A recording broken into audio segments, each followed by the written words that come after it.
du troupeau de moutons qui pèse tranquillement, on a tous cette carte postale en tête, n'est-ce pas?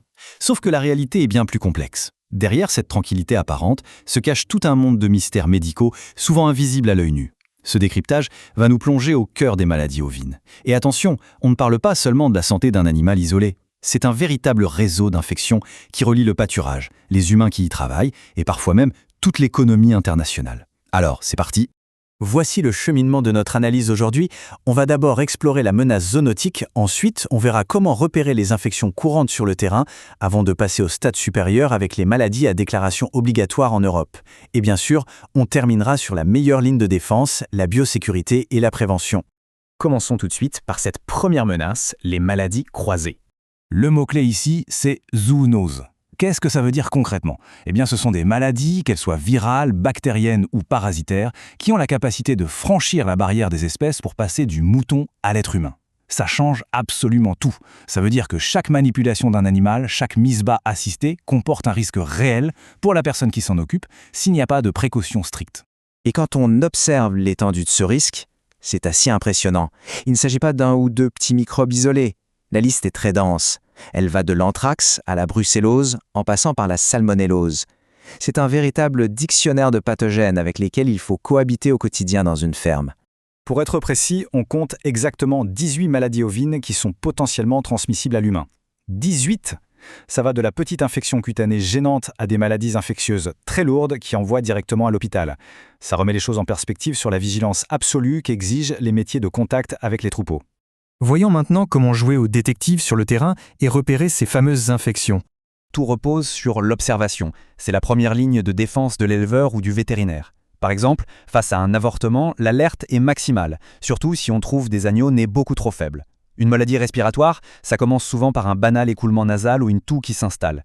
La diarrhée, elle, laisse des traces très claires autour de la zone périnéale de l'animal. Quant à la teigne, elle va se manifester par une dermatite, c'est-à-dire une inflammation de la peau tout à fait non spécifique. Ce sont des petits indices qui, mis bout à bout, permettent de réagir.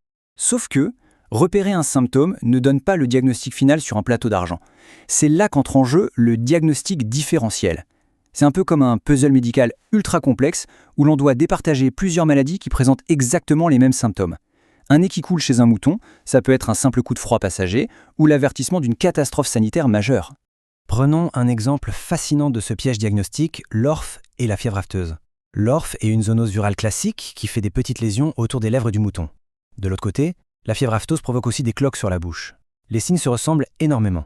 Pourtant, l'orphe se gère très bien à l'échelle d'une ferme, alors que la fièvre afteuse est un fléau économique d'envergure mondiale. Se tromper de diagnostic ici, ça pourrait littéralement paralyser l'agriculture de tout un pays. Ce qui nous amène tout naturellement à notre alerte rouge, les maladies à déclaration obligatoire en Europe. Là, on change complètement d'échelle. Une maladie à déclaration obligatoire, ça implique directement l'État. C'est un statut légal extrêmement strict. Dès qu'il y a la moindre suspicion de l'une de ces maladies, la loi exige d'alerter les autorités sanitaires sans délai. Pourquoi?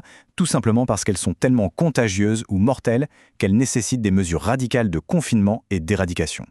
Et leurs méthodes d'attaque sont redoutables et très diverses. La fièvre apteuse, par exemple, se propage par de simples aérosols dans l'air ou par contact avec du matériel contaminé. La rage, plus rare mais toujours fatale, passe par la salive via une morsure. Et puis il y a la tremblante du mouton, avec ses signes neurologiques graves. Le plus troublant avec la tremblante, elle ne se transmet ni par un virus, ni par une bactérie, mais par un prion, c'est-à-dire une protéine mal conformée. C'est implacable. D'ailleurs, petite anecdote assez surprenante au passage, on a tous entendu parler de la fièvre catarrhale ovine, internationalement connue sous le nom de Bluetongue, la maladie de la langue bleue. Eh bien, il faut savoir que ce fameux symptôme de la langue littéralement bleue n'est observé qu'occasionnellement en réalité. Ça prouve bien qu'il ne faut jamais se fier uniquement au nom populaire d'une maladie pour faire son diagnostic. C'est un vrai piège de terrain. Alors face à toutes ces menaces, comment se défendre? Faisons le point sur le bouclier indispensable, la biosécurité. La prévention au quotidien, c'est une véritable discipline de fer. Règle d'or numéro 1, tout avortement doit être considéré comme hautement infectieux jusqu'à preuve du contraire.